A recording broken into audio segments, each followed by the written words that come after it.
Hello, I'm David. Hi, I'm Julie. So we're going to switch things up here a little bit. We're going to do a review and how to play of Jurassic Park 3, island survival game, battle dinosaurs in 5 action sequences. Who will survive? You might have seen our vintage play, but I didn't really make a point of making it a how to play video. And so this is an older game that we had for our children when they were in elementary school. And it's part of our series of dinosaur themed games. Now this is ages 8 and up. It's 2 to 4 players. So I'll go over the how to play and then we'll give our review here. Okay. So it comes with a rather large board, and that's part of the fun here. In each section, you'll see here, gets its own deck. And the object of the game is to get at least one character to the draw the card space here. And I said on the vintage playthrough, I thought it was only 1 in 6 chance. It's actually 2 in 6 chance that if you draw you win, then the human side wins. Now it's 1 versus many, so you can have 3 human players and 1 dinosaur player. So only one though of the human players needs to get to the end. So you'll shuffle up every deck.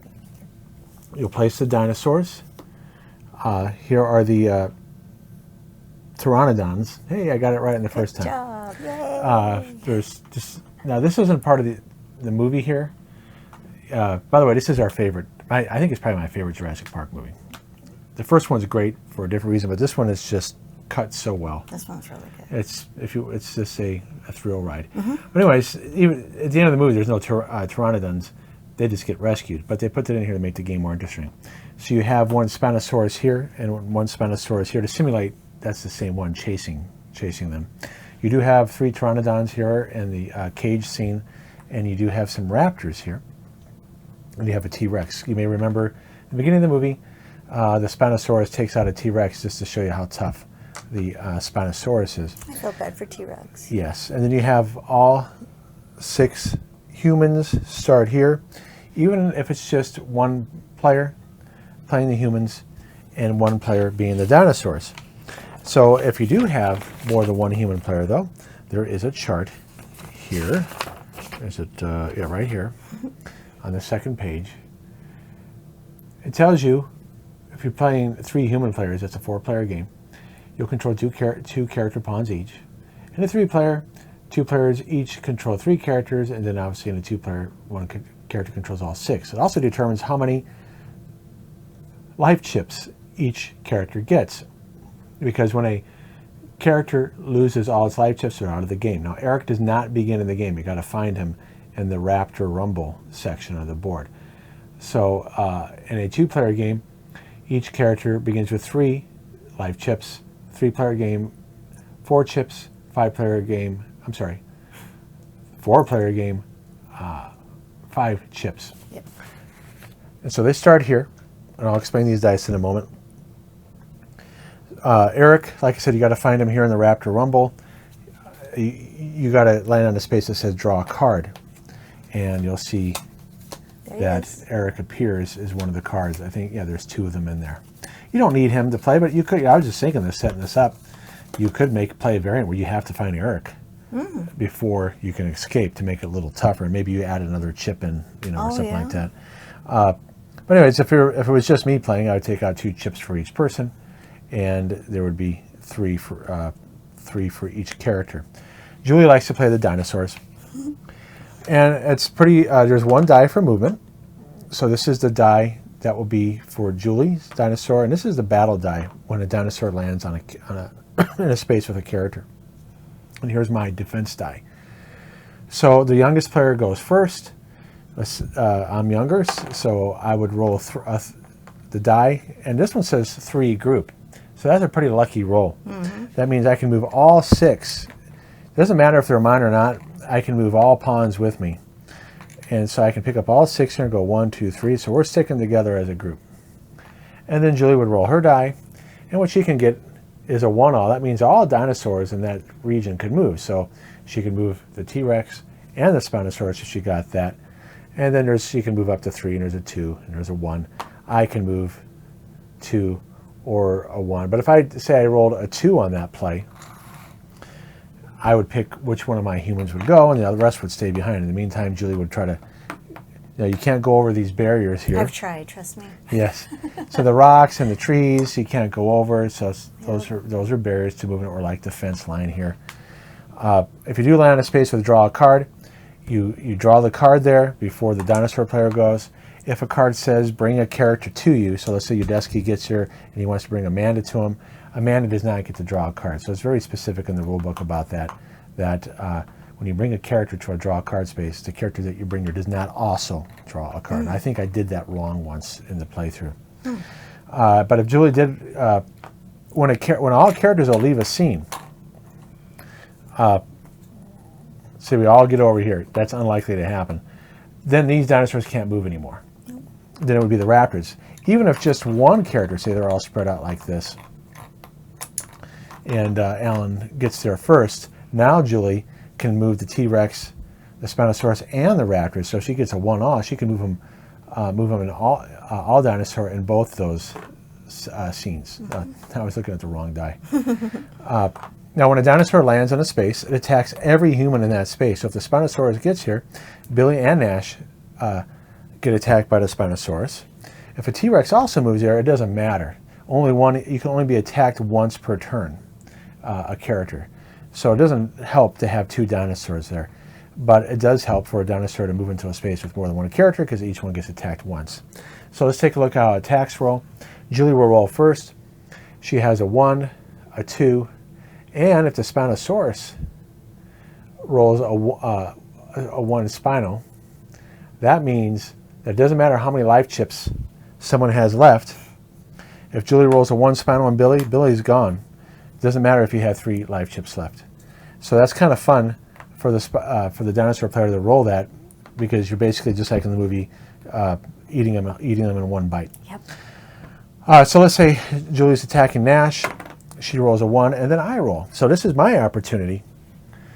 If I roll the Jurassic Park symbol, I lose that many chips. I lose 1 chip or 2 chips.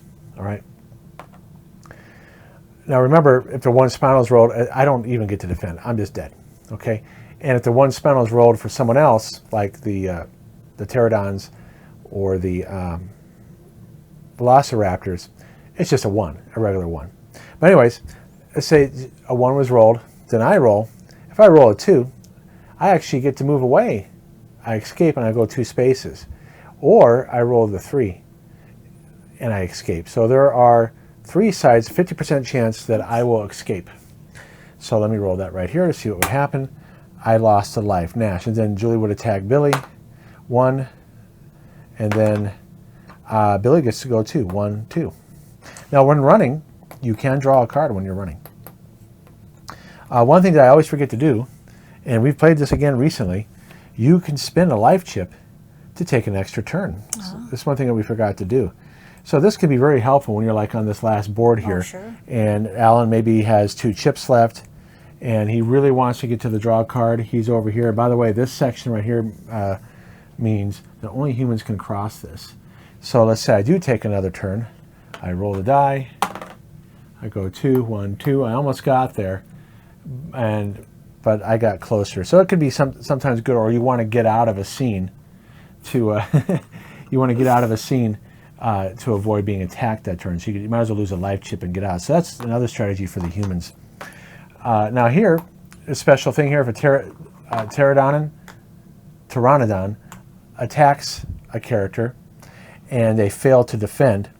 So for instance, a 1 is rolled and I roll a Jurassic Park symbol, Alan gets carried to the nest. And then the pteranodon will move there after it attacks the last character. So it attacks again, a 2, Billy escaped, and then the pteranodon moves there where Alan. So that's a little special rule there. There's a couple cards that can come up where the velociraptors can attack the spinosaurus here, and you basically roll the best out of 3. Oops, wrong card. So this is one of those cards you just got to look up on you roll 3 times. So really it's to the raptor's advantage to take out the Spino. because you just have to win once out of those 3 rolls. And what happens is the dinosaur player rolls once, and then the velociraptor rolls, and the velociraptor has three tries to remove the spinosaurus. So I think that's about it. I think so. It's pretty easy. Yeah, just follow the path, try to get out. Yep. So now we're going to give our review. Yep. And we kind of doing this a little bit later than usual because there were some health problems. So I'm glad that And we guess got to guess who's the one that was sick? Yeah. That's right, me. But at least you're still here. I am still here. All right, so here we go. Okay. All right. I said it plays like the movie, which it does. Even these last dinosaurs that fly, they still are in the movie because at the end you see the helicopter, I believe it is, flying away, and these guys are flying with them. I think I'm remembering it Well, right. they do see them flying, but they don't attack. Oh, no, they don't attack. Yeah. I like the quality of the dinosaur pieces. They're really put together Yeah. nice. You know, this is, it's like over 20 years ago. And look how, they did a good job with They these. did a really nice job. And it plays well with 2 players. And it's extremely easy to learn and play. Although David, as always, read the rules, taught me what I was supposed to do, and I love being the dinosaurs. I think it's so much fun, especially with my little T-Rex arms. And I found it to be a very super fun family game. When we had some family visiting here not too long ago, we played it with my brother-in-law and nephews, and we had a blast. It was so much fun. Granted, they're older, but still, it was a lot of fun. So I think that this is a really fun family game. Yeah, it's 2001 that it came out. Wow. Yeah. So Our it's guys 21 were little. years. Yeah. Because I know I got it on sale. Toys R Us back then Oh, wow. Okay. used to have the buy 2 get 1 free sale. Oh, yeah, I remember that. And so I think that's when I got this with that. Hey, I might as well go for it. And It so, was a great buy. but anyway, let's move on here. What did you say? So I said it's a thematic roll and move 1 versus all race game, the 1 being the dinosaurs. It's easy to learn, teach, and play. There's little things you got to pay attention to in the rule book, but it's not hard. There's not a lot to read, and it's all there. You just got to pay attention. And then superb movie tie-in with fun decisions and gameplay. This is a lot of fun. It's a decent miniature quality, especially for 21 years ago. Oh, yeah. Average to below average game components. So what that means is the miniatures might be good, all right? But the cards, it's one of those, it's a press sheet, so you got to be careful. It's not true playing card press sheet, okay? This is like a 15-point thickness for those of you who know printing. So and then the chips are they're thin, but that's pretty much how cardboard was at that time. It was hard to, sure. not a lot of companies did thick cardboard 21 years ago. Okay. There was games coming from, and the board, it's thick cardboard, but it's not, reinforced like a real game board. Oh, okay. But that's, typical what you would expect 21 years ago. Sure. And then it's ages A, now a caution, it's ages A and up, but it's a PG-13 movie. It's pretty violent. So you got to keep that in mind, that if you play this game and you want to show it to your kids and they're 7, 8 years old, it could be scary. Yeah. The Spinosaurus rips people Okay, apart. some of that does even frighten me, and I'm not 8, I'm older. And the Pteranodon scene, there's some scary parts there in the fog. Yes. And then when it's in the water scene. So it's like a horror movie, chase movie at times. It's very stressful. Yeah. But hey, And I'm an adult. we showed it to our boys when they were young, and they were able to handle it. So let's take a look now Okay. at how we rate it using the BGG scale. All right. I have no idea what I did. Wow, you Yeah. said 10. I don't- Oh my gosh, you hardly ever do a 10. I think this might be the 2nd or 3rd 10 I've ever given Wow. of all the games we reviewed. And now a 10 means we'll always enjoy playing. And I've had it for 21 years. I still take it out. I still have fun playing it. Our children enjoy playing it. Yeah. And now they're 23 and 25. And our nephews that played with us were 18 and 20, and they had a great time. Right. So there you go. Because it does what you expect. It's a roll and move game that's a lot of fun. It is a lot of fun. And it's thematic. And there is strategy. Yeah. The strategy is, I mean, you could run ahead and try to get one guy out, like which I did on the vintage play, and don't care about the others, which is kind of fun. And then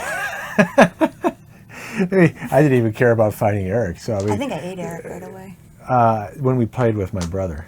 Yeah, I think I did. He ate Eric because Eric doesn't have any. No, you were the dinosaur. I was a person actually for the first.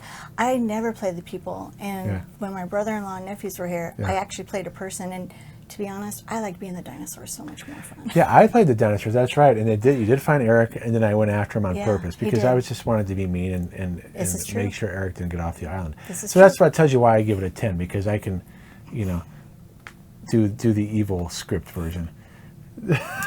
Oh my goodness. Anyway, that is Jurassic Park 3. It's a vintage game. You can still find it. It's still cheap right now. And maybe one of those games like Thunder Road, which is a vintage game, where people want to buy it over time and it goes up in value. Oh, sure. I wouldn't be surprised if that happens. No. Because they just redid Thunder Road. I'm looking for it. Yeah.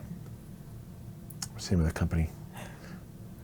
Restoration Games just redid Thunder Road. Okay. I don't know if anybody's going to do Jurassic Park 3 over. I'd hope not. I like it the way it is. Because see, it has a license. Oh. It can be hard to get the license back. Oh, I see. And to reprint it. Okay. So it's probably, They don't need to. I think it's great just the way it is. Well, I agree. All right. So anyways, thanks for watching. Thanks so much, you guys. Thanks for being patient waiting for it. And we'll see you next time. All right. Bye-bye. Bye.